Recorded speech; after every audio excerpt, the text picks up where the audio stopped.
Hello, we are live. Welcome to the first live show discussion for the Diviners Club. Yay! If you guys are just tuning in, this is the first live show for our Diviners by Libba Bray read along that we are doing. So you can find more information, I feel, on Twitter using the hashtag Diviners Club. But if you'd like to join us, all you have to do is read one of the Diviners books, and we'll be talking about them each month up until the release of the final book. So if my lovely friends would like to introduce themselves, if you don't know, hi, I'm Emma. This is my channel. So if you guys would like to introduce yourselves.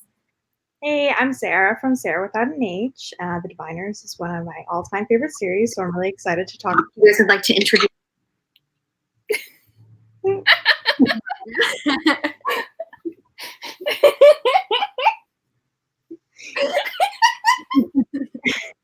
sorry. Continue, Sarah.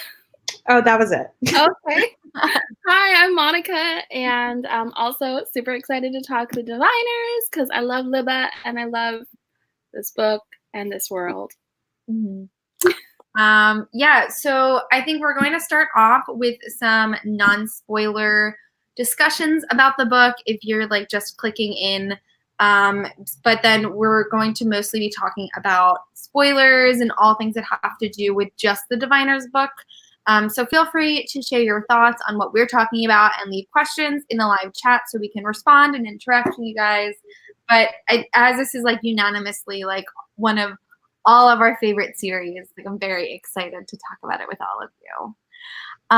So maybe we could just start off with like talking about everyone's. I think like we all gave it 5 stars, right? Yeah. Yeah.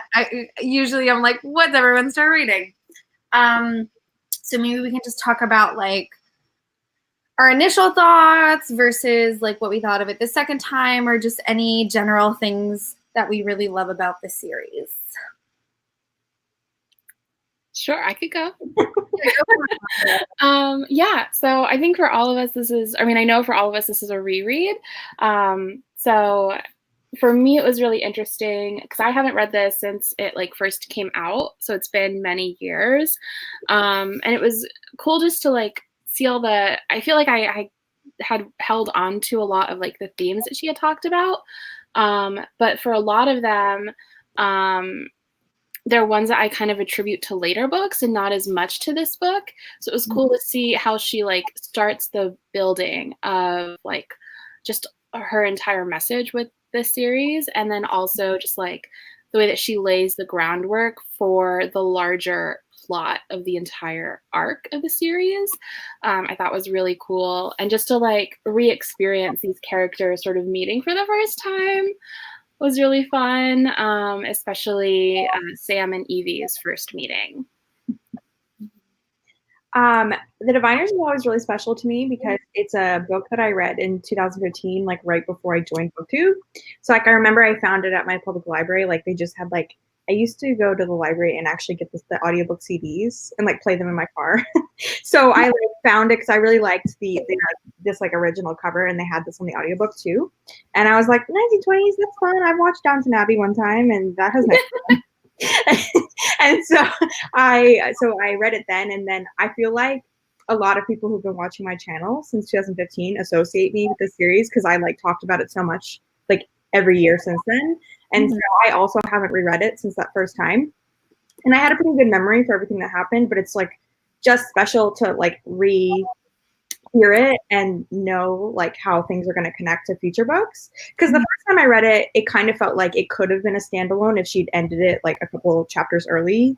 But now knowing where the series goes, you pick up on so many things like throughout the book that you're like, wow, like these all really are going to like thread together in the future. So yeah, I just really liked it. And I agree that it really starts the social commentary early. Like it'll definitely delve into it more in the next books, but it's just special to see how she really like, you can tell that like, you know, that like that meme of that guy from Always Sunny pointing at the wall with like all the maps. I feel like that was Libba Bray when she was plotting this series.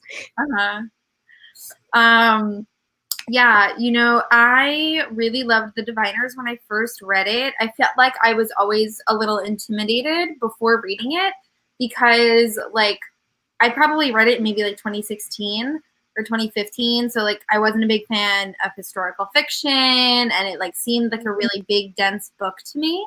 But actually, Monica, didn't you buy me a copy of it? I'm pretty sure Monica bought me, like, beautiful original edition.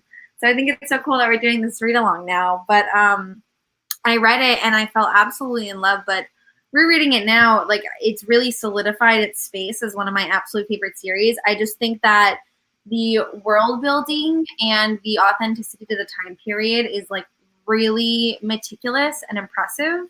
And I also like, the characters are just so lovable. And I also have, like, a more newfound appreciation for, like, the mystery of it as well. I think the first time I read it, I was really focused on, like, how fun and exciting and glamorous and glitzy it was.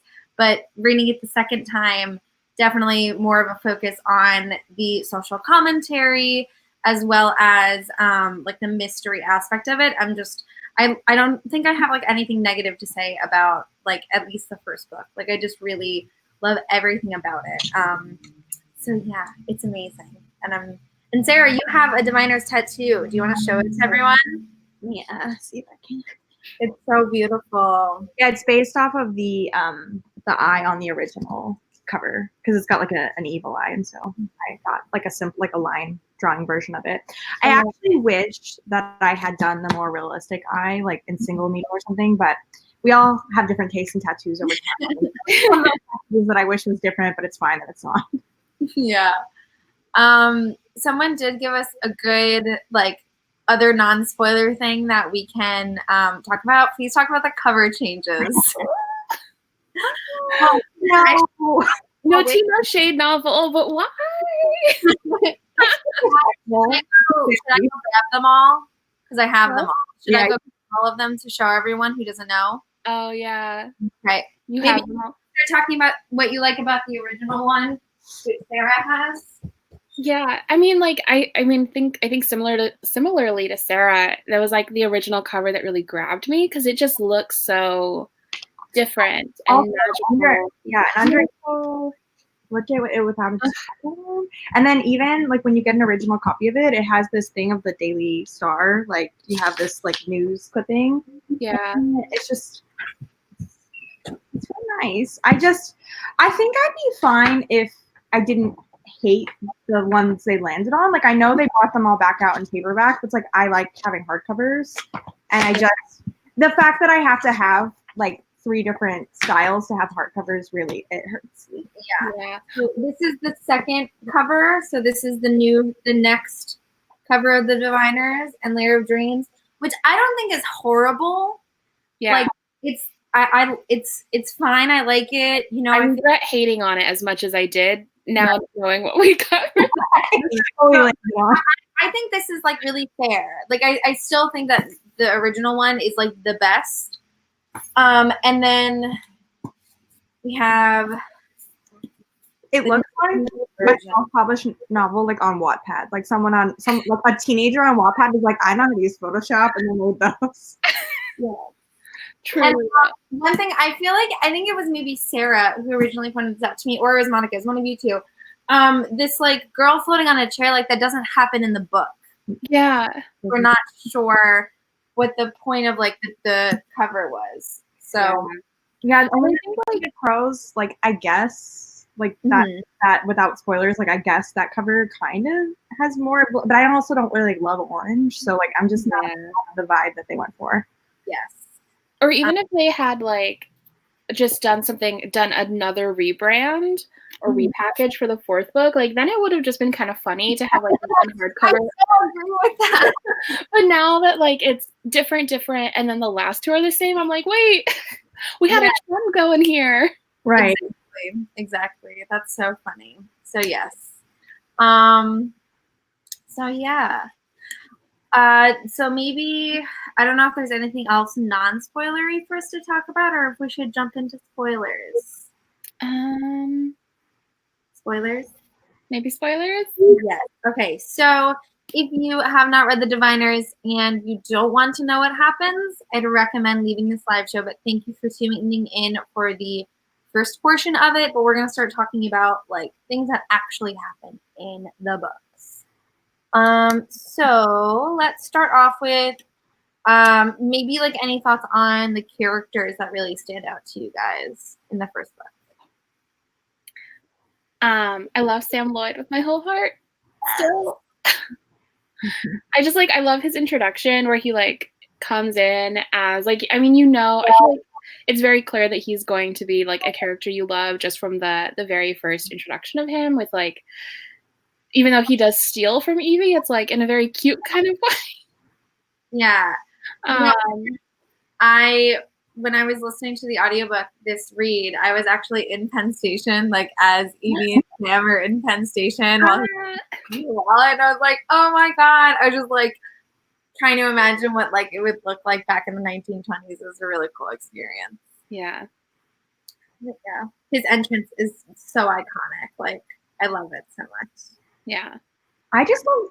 Okay, well maybe I'm jumping ahead by talking about Evie because I know there's stuff you want to talk about Evie, Monica. But like, I love Evie. I don't really know why people don't like her. Like, yes. Both times I've read the book, I've liked Evie, and I think I like all the female characters because I really like Mabel. Something that I feel like Libba Bray always bakes into her books is like commentary on like society's expectations of women. And so like something she always says about Evie is Evie always feels like she's too much, but then she also feels like she's not enough. And then Mabel has the opposite problem where Mabel always feels like she's too plain and she's not enough for people. So it's like I always liked them because I feel like they are next to each other, like juxtaposed of like a really outgoing at the top character who is still really insecure, and then someone who's like more intellectual, and then she also feels insecure. And then I also really like Theta, obviously. I feel like she also has like, because I feel like Theta is the more secretive one. Yeah. You know? Mm-hmm. Yeah, I agree. I mean, I think for me, like Evie is one of my favorite characters in fiction ever. I feel like I relate a lot to her, especially like when I think about like teen me, and like all of her sort of like internal dialogue. Like I have highlighted, and I think a lot of people like I hate the whole like, oh, she's annoying commentary that people say about primarily women in fiction and women in like any sort of story, because I think it's such a lazy commentary. And typically I feel like it usually is a crutch used for like when a girl is just complex and like she has faults, and so therefore she is annoying. And I feel like Evie is sort of the pinnacle of that, and she's also sort of everything that I think we're told we're supposed to dislike about girls. With being, she loves trends, she wants to be a flapper, and she's like someone that you're supposed, like from the outside, and I think a lot of people in her life view her as like sort of an airhead, and like she doesn't really have depth to her, and you can see how that like affects her throughout the entire story. And I think that's why I love her so much, because so much of her story, and I think what Libba's trying to say with that is like just sort of pushing against that whole idea, which I love. But yeah, it's like there's so many, like there's this one section on like page 233 where she's like, today I will get it right. I won't be such an awful mess of a girl. I won't lose my temper or make unkind remarks. I won't go too far with a joke and feel the room go quiet with disapproval. I'll be good and kind and sensible and patient, the sort everyone loves. And then, just talking about how like she always feels like she, like to what you were saying, like too much, but also like not enough, that she'll never be good enough. And so I just love her and her character. I agree. Yeah, I love that she like is just I don't know. She's just like so flamboyant and loves life and wants to go out and have a party. She loves attention, and women are just like always so put down for wanting attention. And I feel like Evie just like owns it. You know what I mean? I totally agree with you guys. Like she's also like one of my favorite female leads. And Mabel is like, while we're talking about female leads, Mabel is someone that I personally found really annoying in my first reread when I was much younger and didn't pay attention to things like that. But I, especially reading like the last 2 releases already, like I did grow fonder of her. But I loved her right from the beginning in book 1 and really appreciated her character. And also the relationship that she has with Evie. Like, I feel like their friendship is also like really powerful and realistic. The way that they like sort of balance each other out and the way that they fight and have conflict and make up in the end. Like, I just feel like it's a really realistic and relatable storyline. I think a lot of people can like see themselves in their friendship. Yeah. Another thing I was going to say was I went to I cannot remember what the panel was called, but it was like a panel with like Courtney Summers and Libba Bray and Leigh Bardugo and I think Victoria Aveyard. It was like at Y'all Fest a couple of years ago. And I actually like in a vlog have a clip of Libba Bray saying this, but she's talking because they were like, I forget what the question was, but they were all talking about female characters in YA. And she was saying that women, especially in media or in life too, are not allowed to feel the full Roy G. Biv of emotions. Like if a woman is mad, then she's a bitch. If she's wants attention, then she's like needy or whatever. And so she was just talking about how like she doesn't think it's fair that women aren't allowed to be complex. And so I think that's why she writes her characters the way she does. And I don't know, I love it because I feel like her female characters are very like deep, but then also her male characters are as well.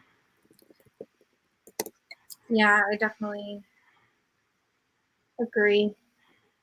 While we're on the topic of characters, can we talk about like Team Sam versus Team Jericho? This is like a polarizing. You had mentioned before we went live that you used to be Team Jericho, Sarah. Yeah. I'd love to just like hear it because I've always been like on Team Sam Lloyd, and so I'd love to just like hear more about that. Okay, so I think the first time I read The Diviners, the reason I was Team Jericho is because I felt like in the way that Mabel and Evie could balance each other out, I thought maybe Jericho and Evie could balance each other out. I will say with my reread, like I do think that Jericho's kind of uppity and I'm not as big a fan. Like I do feel bad for Jericho, obviously, because like a lot of stuff going on for Jericho in this series. But I definitely am more into Sam and Evie. Like I feel like Jericho likes the idea of Evie, but he doesn't actually. Yeah. He does normal stuff like, the things that she enjoys, like partying and dancing, like Jericho's like, ew. But like Sam is always like a big fan of like everything she does. Yeah. And he's more playful with her, which I think is good for Evie. But yeah, I think Jericho just likes this like idea. Like she's like his manic pixie dream girl, Yeah.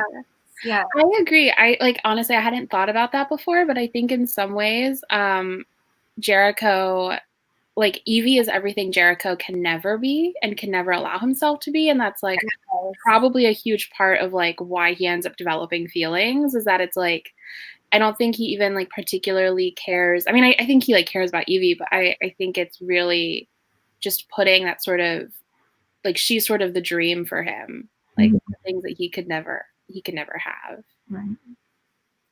Yeah, as said by average Joe Reads, oh my God. Like I like he can't he just can't keep up and Sam like I just don't think they have any. I never thought they had any chemistry. Like rereading it the second time when I was listening to the audiobook, I'm like, wait, when did Evie start liking him? I feel like she started liking him out of nowhere, and I just don't get it. Like all of a sudden, they were just like all snuggly in the house, and it made no sense to me both times. I was gonna say I think that it's that like Evie has that huge thing about wanting to feel like someone wants to know her deeper because she is a party girl and wants attention. I think she enjoys the lighthearted stuff, but then the fact that Jericho's so intense, I think she's like, oh, this like brooding boy. Because there's that scene where Theta's like, because Sam jumps on the back of the trolley when they're going somewhere, and they're like, get off, because it was like trolley through the city, and he jumps off, and then Theta's like, oh, that boy's got it bad for you, and Evie's like, no, he doesn't. Like Evie just like doesn't believe that Sam seriously likes her, and then I think because Jericho's so like broody, she's like, ooh, this deep guy that likes Nietzsche likes me. Yeah, I think that makes sense.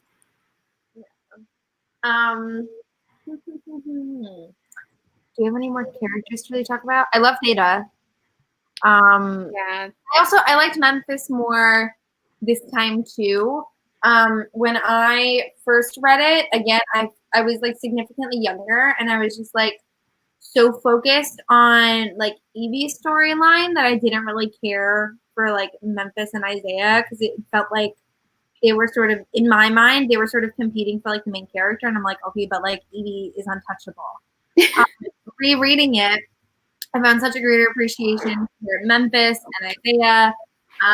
But I've always loved Memphis and Theta's relationship. Like, I just love it. I love how Theta calls him poet. I just think they're so cute and made for each other. So yeah, I think they're wonderful, and I am definitely excited going into book 2 again, because I feel like I'm going to, like, as we get deeper into the characters, I'm going to even appreciate some people like Memphis even more, and Mabel as well. Yeah. I think for me, like, one of the things that really struck out to me with this entire series really is that, like, Libba Bray, she writes a very full, fleshed out version of the 1920s, because I feel like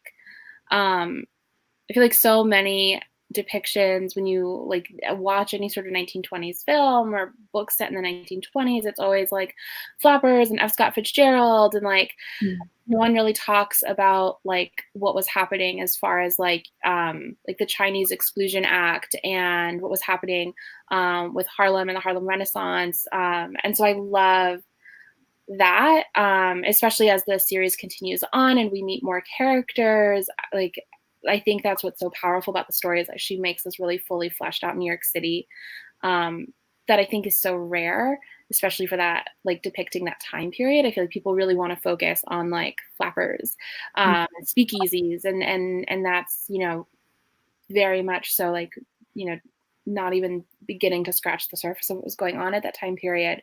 And I think Memphis's character in general is just like so much of like, I think I loved his character so much because he was always such like a dreamer.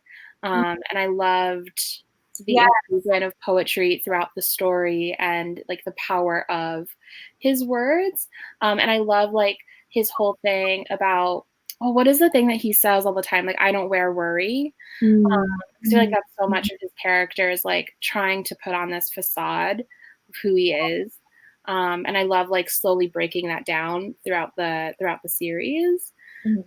I also feel so much anxiety when I read his chapters, because just knowing what happens, or like what's going to happen, like throughout Diviners with Bill and Isaiah, and even just like leading up to like Gabe. I was like I couldn't remember when that scene happened, but I remember being terrified. So I was like constantly just like stressed reading it. But yeah, I love Memphis. Right. I agree with everything you're saying. I think like you can just really tell that she did a lot of research. Like, this is probably one of the best series with rep in it that's written by like a white woman.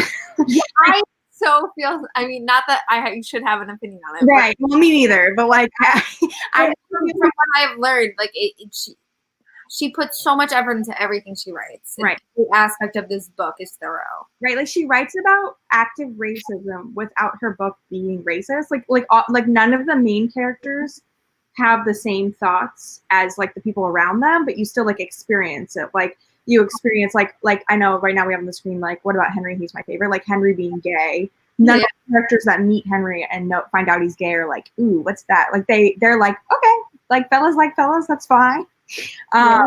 And so yeah, I really like that. I just really love that she did all the research into like eugenics, and like it just mirrors a lot of like today. I just feel like every character has a different battle with society. Like, a lot of the female characters being, they are white, but then they struggle with like society's expectations of women, and then Mabel's family, and then even like the Mabel's parents being with like unions and stuff. Like, I don't really even know a lot about that from the 1920s, about like workers wanting rights and stuff. So like, I just feel like she did give a full picture of like what the 1920s is, because I feel like sometimes like when people dress up for Halloween, they're just like, I'll do a faux bob and put a headband on.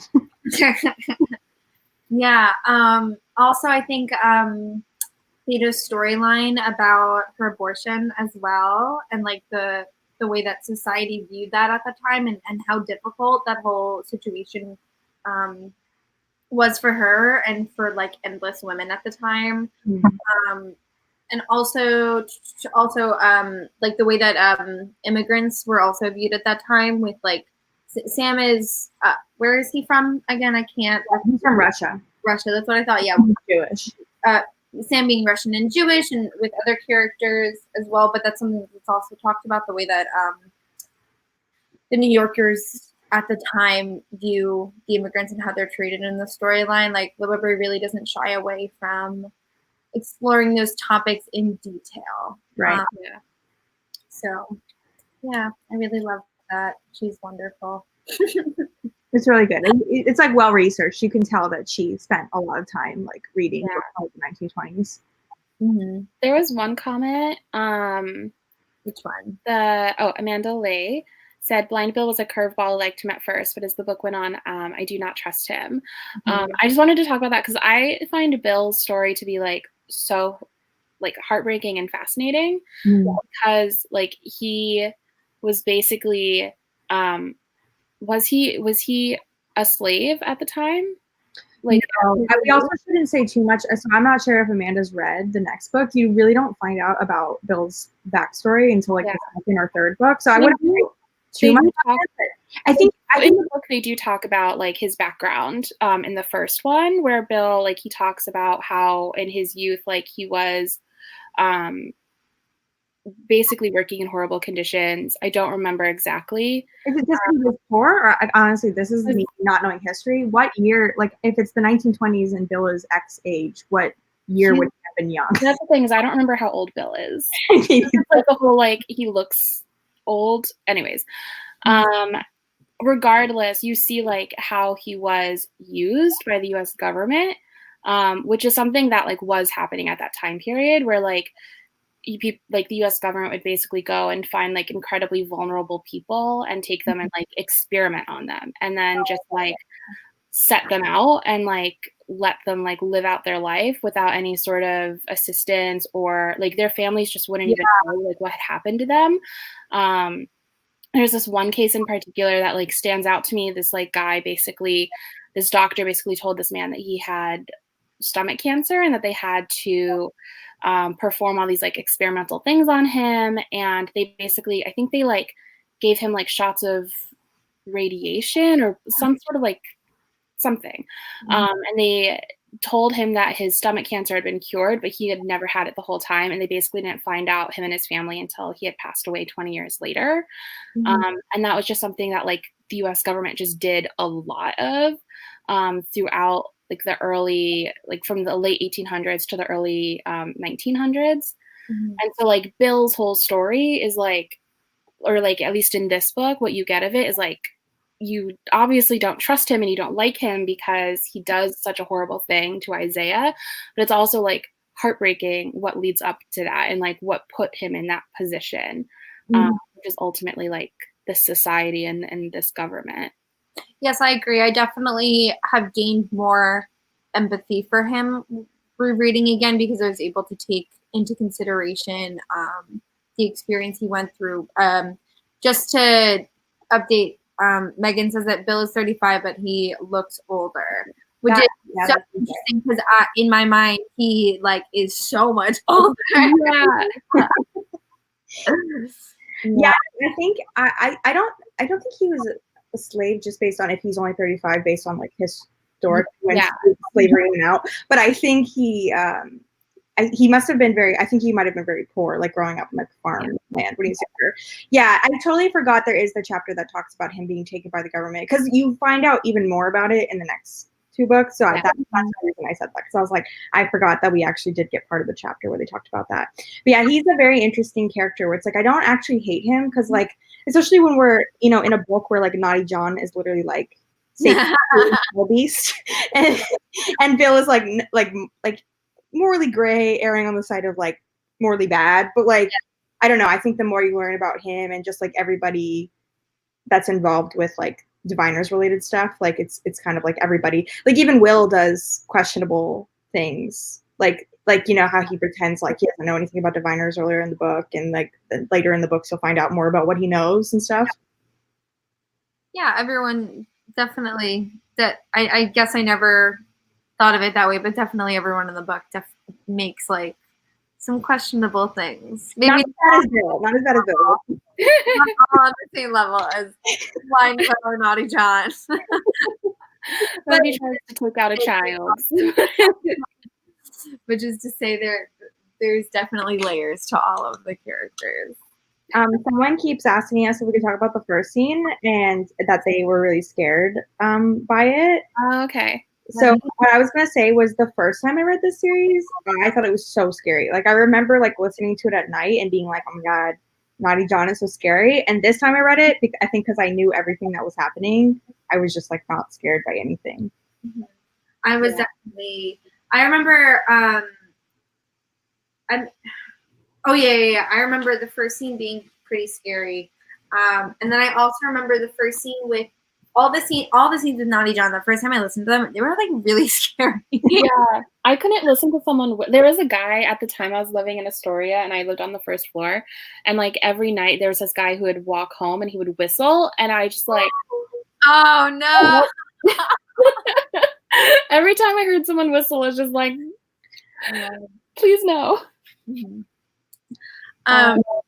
I was just about to say Butterflies on My Bookshelf just said, did you read these books in physical or on audio? I'm pretty sure I read them. I read it the first time. I read the first book the first time, and then I listened to the audio, and then I listened to the audio again. But I also feel like I maybe switched to the audio at some point. I didn't fully read the book. I'm really not sure. But I have like distinct memories of listening to the Naughty John scenes, like as I was walking outside at night, and it was very, very scary. And January LaVoy does an amazing job narrating the audiobooks. He does. It's just like so scary and creepy and amazing. It's like I felt like I was there, you know, like with Ruta, right? Her name was Ruta, and then the little boy with baseball, like that. It's also sad for them. Even their stories are like really thought out, like with them different types of immigrants and stuff. And like the little boy, is his name Tommy? Was that his name? I think it was Tommy, yeah. Like Tommy, even like his background, which I think he was Irish, but like with him having to join a gang so little. I don't know. Even the side characters have very well thought out. Like it just really gives a very full picture of like America's melting pot in New York in the 1920s. Yeah, I agree. It's like it's honestly interesting too, because I feel like oftentimes people don't talk about like the treatment of like Irish immigrants when they first came to, especially New York City, and like I feel like a lot of that gets like sort of forgotten to history, and so it was like interesting to see like a little bit of that in here. And just like I feel like so much of Libba's story is just all about immigrants trying to find a better life in sort of this country and its like horrible treatment of people. I definitely. I will say that when I reread that first scene, my thought was, oh, this would make a great opening scene for a series. Yes. I also feel like that January LaVoy makes it so like her reading of it makes it like, and then like combined with Libba's writing makes it be like this could like if you just add water, this could be a TV series. Yes, it would be so easy. It would be so easy. Everyone tweet at Netflix. How like it blows my mind that like some things like have been like picked up and like the diviners haven't had like anything. Yeah, it's wild because it's also like it seems like such a marketable book. Like it's literally 1920s New York City, large cast of characters, lots of drama and intrigue. Yeah. I really feel like the Diviners is like a timeless series. Like I feel like it has like such longitudinal appeal. So I feel like the fact that it hasn't, like, I just feel like it hasn't gotten the hype that it deserves. You know what I mean? Yeah. I just have this feeling that, like, in however many years, whether it's like 2 years, 5 years, 20 years, like, I feel like someone's gonna like blow this book up, and it's gonna get the hype that it deserves at some point, because it's like so criminal. Like, I feel like it's criminally underrated with the hype that it gets. I agree. I feel like we should all do, like, based on like just the three of us, plus like I know there's a couple of other people on BookTube who really like the Diviners that hype it up on their channels. I feel like among the three of us plus those few other people, I would love to know how many people who have read the Diviners because of people on BookTube hyping it up. Mm-hmm. Is there a scientific way to figure that out? Do like on Twitter, like this tweet if you read the Diviners because of a booktuber. Very scientific methods here. I agree. Wait, where'd it go? Oh, Average Joe reads, the Diviners deserves what the Grishaverse is getting. I fully agree. Not that the Grishaverse doesn't deserve it, but like the same treatment. I want the same thing. I mean, maybe Grishaverse will do really, really, really well. We can only hope. And then we can get Diviners. Yeah, maybe Leigh will introduce Libba to like her producers or whatever, and then they'll. Are they friends? I don't know. Like, I never know which authors are friends. I have no idea. One time I saw Cassandra Clare hug Libba at like an author party, and I was like, I'm witnessing goddesses hugging.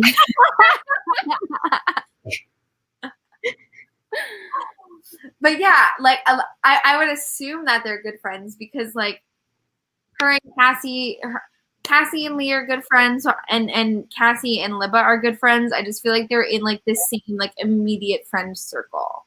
Yeah. I don't know. Someone needs to introduce someone to their producers. Yes. Yes. How did you guys discover the series? Because what was it? This person asked, where'd you hear the series from? So like, how did you guys discover it? Because I found it out from like, I guess Monica is technically. I don't know if it was on my radar before you sent it to me. I don't know. I think I just found. I'm assuming I just found it in a bookstore, because it would have been really early BookTube days for me, or non-existent BookTube days for me when I read it. So I must have just. I mean, the cover is just so pretty, so I feel like that's probably what grabbed me. Yeah, I feel like when it came out in 2012, like I feel like I know a lot of booktubers or like people who do booktube now who purchased it in 2012 because it was pretty, and like, because I feel like you can see it in so many people's bookshelves, and I'm like, bitch, I know you haven't read that. Like, you need to read that, because the first cover was just so pretty. Like I said earlier, I found it at my library. Like, I feel like before I joined BookTube, I was doing that classic like pick it up off a shelf, read the back, does the cover look nice, and so I found it at the library, but. Yeah, I feel like my 2015 time on BookTube was like every book tag, every video I ever did, I was like, everyone should read Diviners. Yeah. I actually just remembered that I picked it up because I read the Gemma Doyle trilogy, which was Libba Bray's initial trilogy. I loved it, and I know she's revisiting. Yeah. I don't want to say that world, because I guess it's the same world as the Diviners, because I don't remember what book it's in. It's not a spoiler at all, but like there is like a millisecond of a moment where they make a reference to Gemma, and it's like such a nothing moment. It was just sort of like a little like extra for people who were fans of both series. But I'm really intrigued to see just like what she'll do with that like new series that she's writing, because yeah, I mean, I grew up with Gemma Doyle and loved that world. Mm-hmm. Yeah, I would say because I've read 1.5 of the Gemma trilogy, I feel like based on the magic system of both, it works, because it's really more about like the spiritual plane, and like there's a lot of like psychics and like that kind of stuff in both series. So I can see that. I unfortunately did not love the Gemma, like the Gemma Doyle. Sorry to fall into those characters, like that group of people that sometimes thinks that female characters are annoying, but I found Gemma to be one of the most infuriating. Like every time someone says Gemma Doyle not to do something, she says, I will do that. She's that white girl in the films where they say, do not go in the basement, you will die. And Gemma's like, all right, let's go into the basement. I love her. So, you know what I mean? Evie's like a much better version of her. Really, where was this? Avery, did you guys find the series funny because I laughed out loud many times reading? Yes. It's so funny. Hilarious. I forgot how hilarious it was until and then this reread. And there's so many like good just like one-liners. Like there's this one moment where like it's just like when Evie's talking about how she like held the dead man's watch. And Sam's like, you held a dead man's watch, and like no one pays attention to him, and he's like, would you hold a dead man's watch? Like he's just like so many like deadpan moments like that. I just love. I feel like every character gets like funny lines too. Like it feels very like realistic. Like obviously certain characters are all like Sam and Evie are funny most of the time. But like even Hoda and Henry and even Memphis, like a lot of characters get like liners that makes it feel like real people because like everyone's funny sometimes. Yeah, it has some good lines too. I love Isaiah. Yeah, everyone. It's a really funny series. Libba Bray like knows how to like properly use comedy. Yeah. I'm always dying over Sam and Evie. Like every single scene, like I'm always laughing at them. Yeah. I just think she's so clever too. Like she really is. Yeah. I was thin and night. You can call me anything, just not before noon. It's so kidding. Yeah. I find this funny. How did Evie's parents think it was a good idea to send their problem child to New York City in the 19th? I have no idea. Her mom's like, this is a punishment. Evie's like, yeah. It's so funny. She like has to like act like just like act like it's like a bad thing. Like, oh no. But I will say like when what is it? When Will wants to send her back, like I got very upset. You know what I mean? Like that whole thing. I was like, no, you can't. And then I got scared for a second and I was like, wait, like does she start? She doesn't start book 2 from Ohio. Like she can't go back. But I got scared for a second. I thought that was like an actual plot line. And she has her Iron Man moment. I remember thinking that, and then there's that one moment where she's talking about how she picked up something, the brooch that her mom had that she told her not to wear, and she was like, what her reading from it was basically that her mom wished that she had died instead of James. And like part of me thinks like that it's kind of a little implied that her parents sent her away to just not have to see her, because I feel like that's probably I agree with that. A lot of like heartbreak and stuff happening there, and a lot of like complicated familial relationships. I like it because I like just that Libba Bray writes that kind of stuff in, because it's, you know how everyone tries to claim like I don't love one child more than the other, and I'm like, that's just not true. Like I think, especially with the time period and with Evie being more like progressive and her parents sounded like they were like Methodist or something. Yeah. Like I just think with her being such a handful and then like her brother dying, like I think he dies like 10 years before, like, and he was like the golden, she always refers to him as the golden boy. Like I just feel like that makes sense. Also, her mom does not sound like that nice of a person, so I don't doubt her mom is not. I don't doubt that she loves James more than Evie. Yeah, Monica, that's a really good point. I don't think I ever thought of it that way. Or maybe I feel like it's one of those things where like you're like, oh, like now that makes sense as to why everything happened that way. Like I totally agree. Like it was probably just to like get them out of their hair, you know. It's a good one.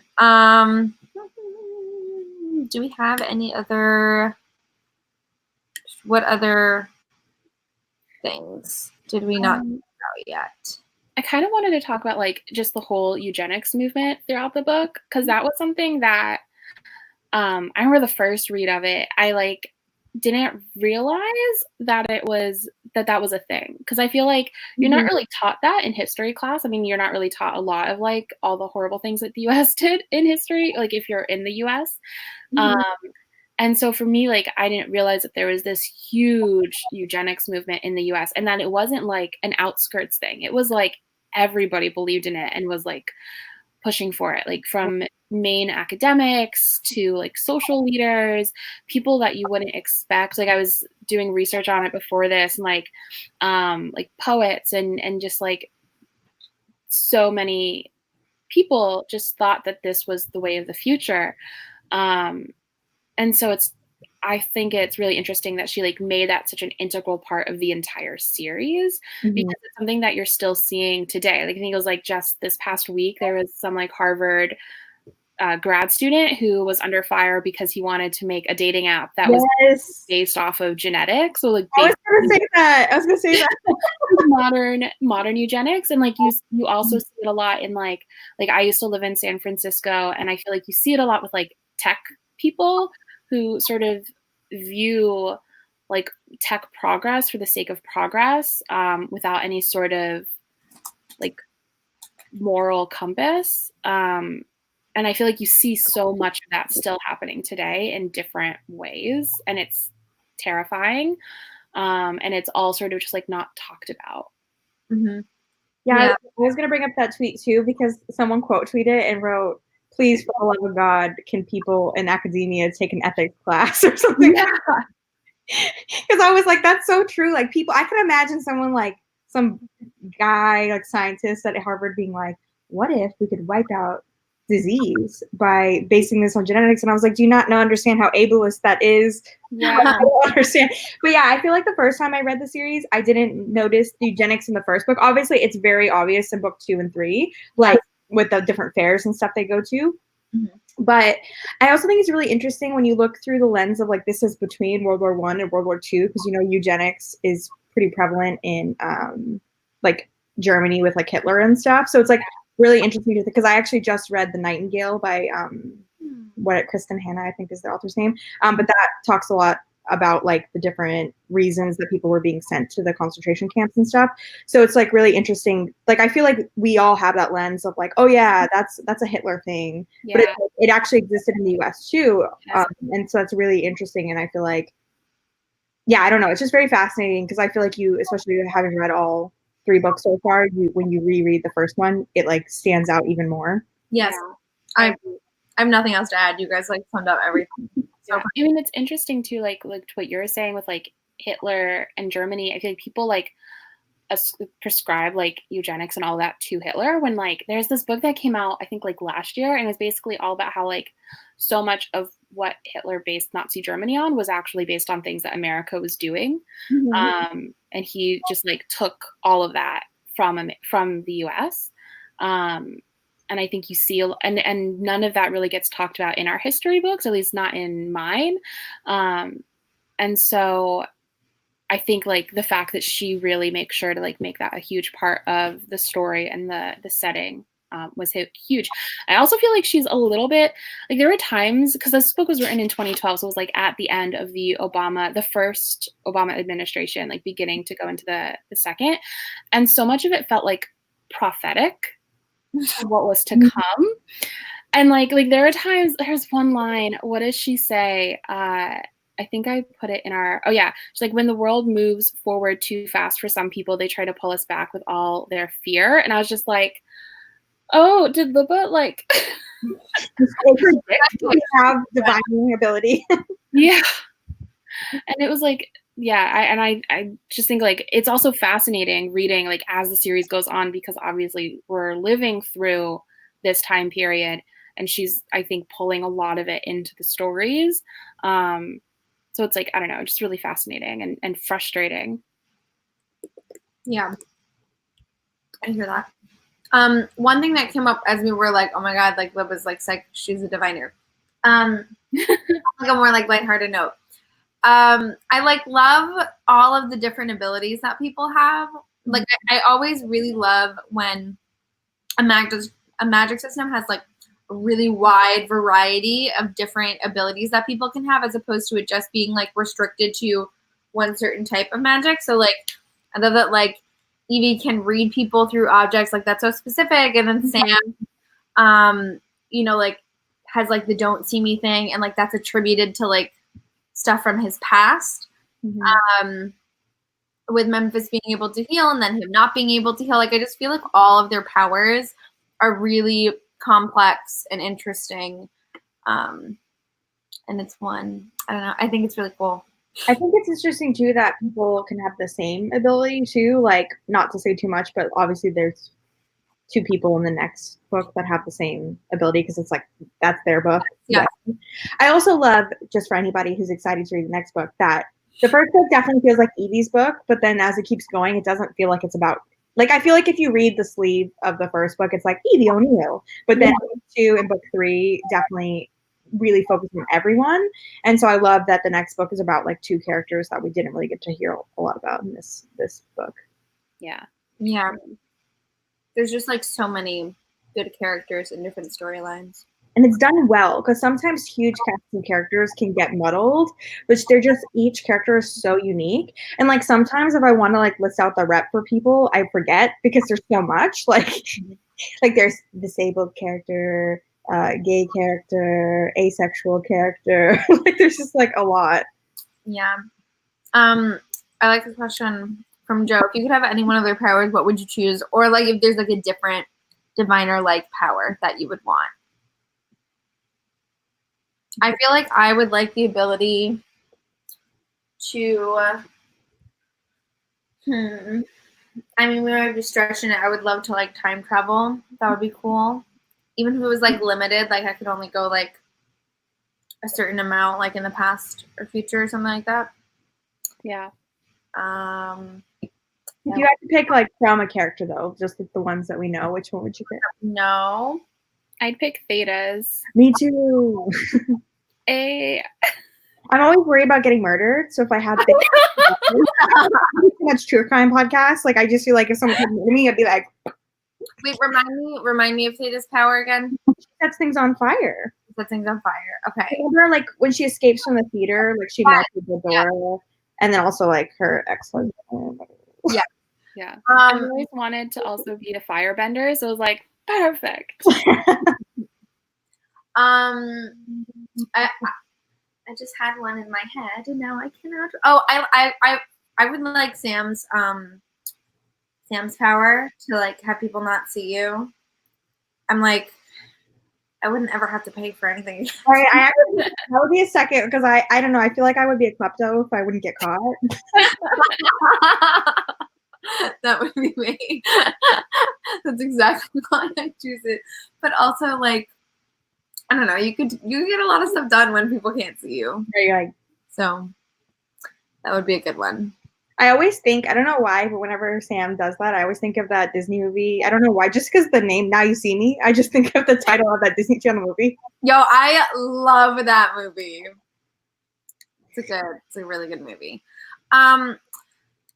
Lucian says, what do you guys think about the setting change that's going to happen in King Crows? I didn't know there was a setting. Yeah, I have not even read the sleeve on King Crows. I'm just like, the King Crows, that guy. Crows. Monica, do you know anything about that? I've avoided reading the synopsis, not for any particular reason. Is it going to be like in the countryside, like at that mansion? Is that where it's going to be? Oh, maybe. I'm looking for it. Oh, yeah, it's set in Nebraska, or at least somewhat set in Nebraska. I guess that makes sense. I do feel like Nebraska keeps coming up. Yeah. Yeah. Like whenever, you know, the stove pot, what is it, stovepipe hat guy? He's just like surveying fields of grain. And I'm like, where's this grain? That's not New York City. Okay. Yeah, that's interesting. I'm sad a little bit because I love the New York City setting, but I think that Libba Bray obviously is going to have a reason for it. So I think that for whatever it is, like they're going there for like a really significant reason. Yeah. And who knows, it'll probably jump around or something. Yeah. I'm also like, maybe like the travel portion of that will be interesting. You know what I mean? Like, they're gonna have to travel by like train, so maybe like something interesting will happen. Oh, I'd love some train scenes. Because there wasn't a lot of that in when Evie was going. Like Evie like moves to New York pretty quickly, so that would be fun. Do we maybe have like another few questions just to like wrap things up? I'm trying to think what we haven't talked about that's actually in the Diviners. One thing that I don't think I picked up on in the first read, and I think like maybe I picked up on it more this time because it's something that I've focused on so much in like other books now, is like what she talks about with, in this she talks about it a lot with like people who go into the army, and sort of like the idea that you're going in for this purpose, and that there's like this whole section where she like talks about like sort of blindly going into this war, and like giving your life, and how like I think she really does a good job of like painting how like heartbreaking that is, and like especially with like chosen one stories. So like in this book you have like so many chosen ones basically, like this whole idea of like young people having to like fight these battles that older people create, and I feel like that's sort of another element of the book that like continues to build out, with like just the diviner kids in general and like what came before them and how they became who they are, and just like I don't know, I thought that was really interesting the way that she depicted at the time and sort of like the beginning of propaganda in the country, because it was like this time period was also like the birth of marketing basically, and so the way that like even just like the little things that she talked about like with the cigarettes and like, oh, Lucky Strike, like they're selling you the like the dream, and like they want you to want to smoke the cigarettes, and it's not about like a need. I thought that was really interesting because like just as like a marketing nerd, like knowing what was going on at the time period with like the birth of marketing and like repositioning like the American dream and all of that. I just think she's like the smartest person ever. I love Libba. I love her too. She's really brilliant. She has like a really great mind, and she's like an amazing singer too. Like, what can't she do? Truly, it's distressing. So good. Yeah, I love her. I'm telling you, she has to have a wall in her house that looks like that meme, where it's just like. It truly does. I've even, because she's tweeted before that like, she tweeted something about like when you tried to make a plot point, but then you realize because of this web that you've woven that you can't do it or something. Yeah, I remember seeing that. That's like Cassandra Clare said that she has like a special binder that she keeps all her Shadowhunter stuff in. Yeah, the Bible. Like, I feel like any author who has these like really rigorous magic systems and like plot points like, has to keep it somewhere.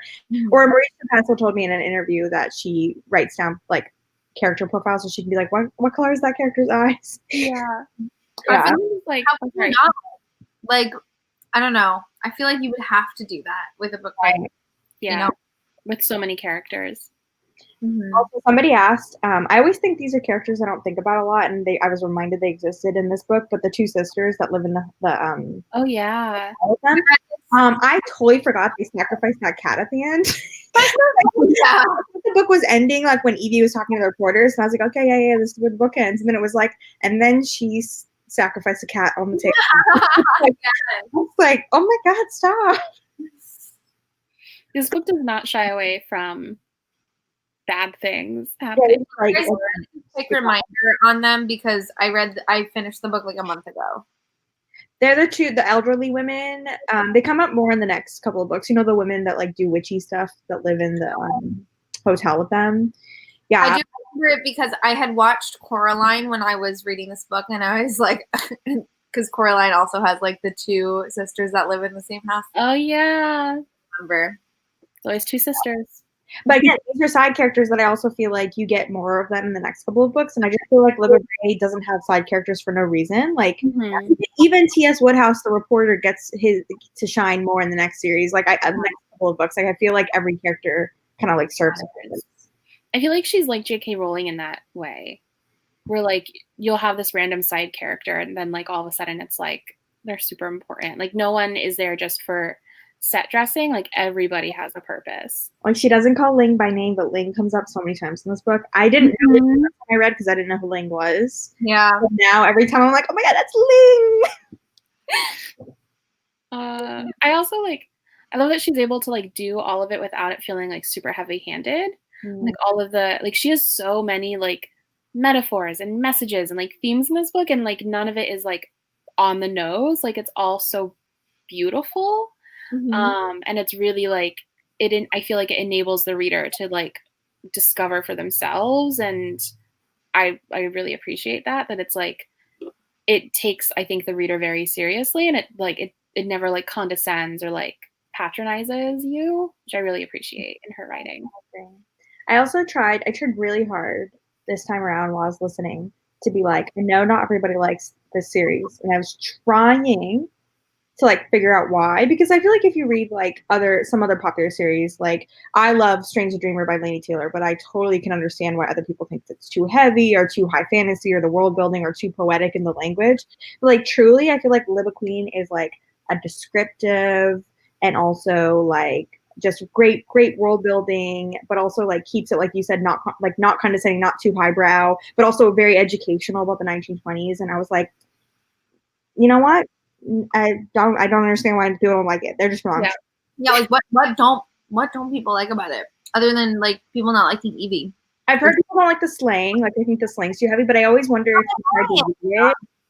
Like, I wonder if they tried to physically read it rather than like listen to it, because I feel like when you listen, you can pick up really fast about what they mean. Mm-hmm. I don't know. Yeah, I mean, I read it physically the first time, and especially like the slang. I feel like it's sort of like how people would get annoyed with like slang today, you know? Right. It was like, I don't know. The only thing I could think of for right now is like it was like oof or something, and that's not even really slang. I don't know. I just feel like people always get annoyed at like new slang, and I like that Evie uses so much of it. I feel like that's part of her character, and that's part of who she is. Like if Evie existed today, she would have a TikTok and would be doing the woe constantly. Yeah. Also, like I feel like the 20s specifically is known for having very distinctive slang that was used. Yeah. Like, how could you write a 1920s book and not use slang? I get when people are like, oh, I hate when like books make up slang. Like I get that, but this is like real and authentic. Like this isn't a Clockwork Angel where they not Clockwork Angel, sorry, a Clockwork Orange, where they two very different books. Like what's that? Because didn't you have a time in your life, Monica, where you sure did? You really idolized a Clockwork Orange. What's the language? I forget what it's called. Oh, I forget what the name of the language is. Nazrat or something. Nazrat, something with it. Yeah, I don't know. I know. Anyway, it's not like that. It's just like, and there's even a scene where Evie's saying something, and then like Will doesn't understand like what she said, and so then they go back and that was funny because it was like she said something, and then like Will's like what, and then she says it again, and he's like what, and then Sam has to like translate what it means. Yeah, I thought it was funny. Yeah, I don't know. I'm trying to think because I'm trying to remember. I remember a couple of people's reviews. Like I've seen a couple of people give it like 3 stars and then be like, I wasn't that impressed, and I was just like, why? I was like, I don't understand. I don't get it. Yeah.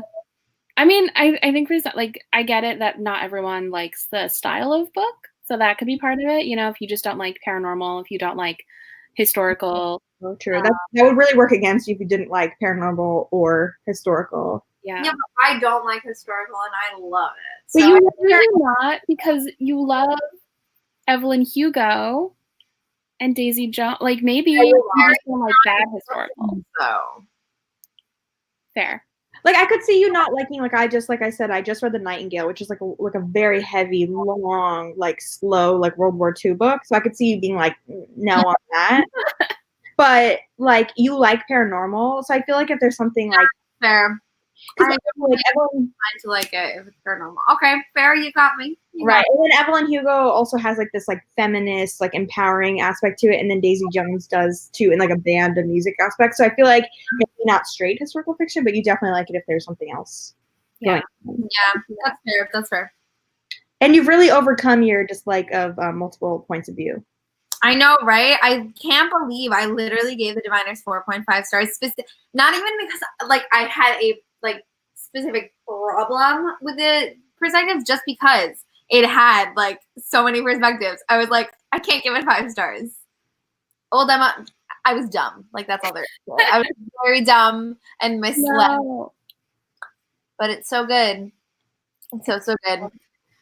I feel like that kind of wraps up our live show. Do you guys have any final thoughts? No. I'm excited for book 2. Yeah. So next up, we are reading Lair of Dreams. I believe, is this considered the book for December? Yeah. So if you have not read it yet, you can still get on that. We won't be discussing it until January, so honestly, you have quite a bit of time. Yeah, you have more than enough time. You have like a month because we're doing our live shows the second Thursday of every month. So like kind of like a month, like a little into January. Yes. So I don't remember what I was going to say. I lost my train of thought. So, yeah, read Lair of Dreams. Come discuss with us again. I forget who. Sarah, is it going to be on your channel? I think it's going to be on Monica's. Yeah. Okay, so it will be on Monica's channel. So you can tune in there and feel free to keep interacting with us on Insta and Twitter, talking about the books using the hashtag Diviners Club. But thank you guys so much for joining us. And we'll chat with you soon. Bye. Bye.